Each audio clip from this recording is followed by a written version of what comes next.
This is the Puma Result Nitro. I really like Puma shoes. I've had 2 pairs of the Puma Magnified Nitro 2 and a pair of the Puma Mag Max, and I got around 700 to 800 kilometers out of all of those shoes. If I was particularly frugal, I probably could have gone to the 1,000 mark in all 3, so they're fairly durable. And so when I saw that the Magnified Nitro 3 had been released, I went to the Puma Australia online store with the intention of buying that shoe, but I came across this one. First, I didn't know what it was or what it was intended to be for. Online it looked very similar to the Magnified 3, and the few details that were provided by Puma didn't really seem to differentiate it from the Magnified 3. The only useful information offered was that it was a neutral max stack shoe with a 10mm drop, so basically the same as the Magnified 3. I looked online and couldn't find any additional information, and so I thought I'd take a chance, buy it, and offer up some of those much needed details in this video. So upon taking the shoe out of the box, a few things became immediately apparent. This shoe is much lighter than the Magnified 3. In my men's US 9, which is the standard measurement size, I weighed it at 250 grams in the right shoe and 248 grams in the left. So they're definitely in the lightweight training category as opposed to the standard daily trainer that you only use for easy mileage. So it's perhaps more similar to the Velocity Nitro 3 than the shoes I've already mentioned. I haven't tried that shoe, but it seems to get good reviews. The other thing that I noticed was how much softer the Nitro foam was in this shoe compared with both the Magnified 2 and the Mag Max. So I've got the Magnified 2 here, done quite a few Ks in it, 700 as I mentioned before. It's pretty worn out, but it's still in usable condition, I'd say. That Puma grip seems to last forever.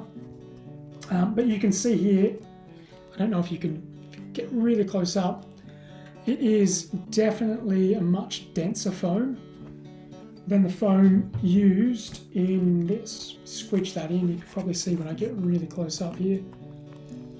So there seems to be 2 layers of foam. You can see in the white area here, and then there's this aqua teal section in the forefoot.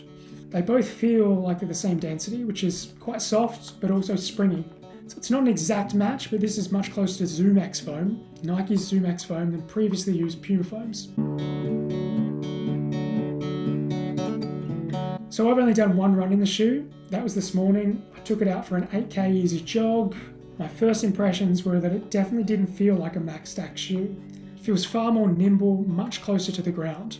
When I first picked up the shoe, my initial thought was that this was perhaps comparable to the Asics Nova Blast 5. The soft yet responsive feeling of the foam certainly reminded me of that shoe. But as soon as I took off, that idea was dispelled. It doesn't have the same plush feeling in the forefoot. It's far more direct, much closer to the ground. In terms of comfort, it's a really comfortable shoe, though it's quite narrow.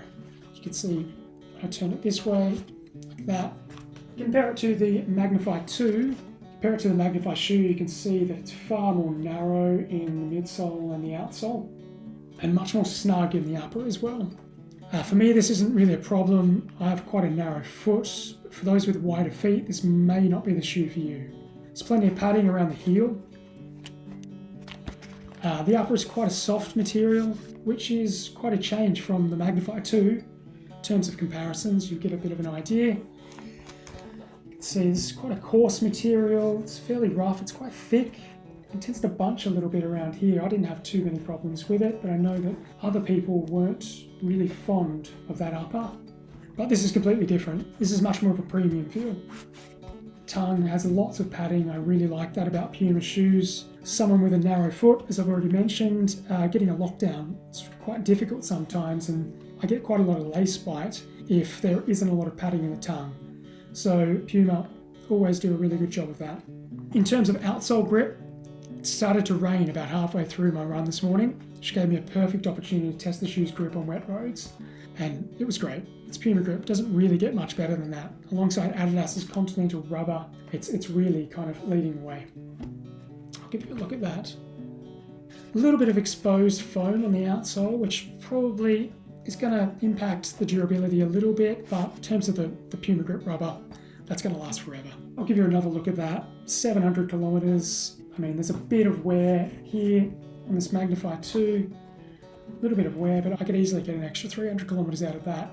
In terms of price, I bought this for 240 Australian dollars from the Puma store, so it wasn't discounted, that was full price. Torsional rigidity we've got here. This is something I always look for, someone who's had some plantar issues in the past. I really need a stiff shoe, a shoe that doesn't bend too much. This has a little bit of flex, but it's not too bad. I think that's probably another way in which this is differentiated from the Velocity Nitro. It's probably a little bit more stiff. So who is this for? I'd say this shoe is probably for someone who wants an all-rounder, something that they can do their easy runs in.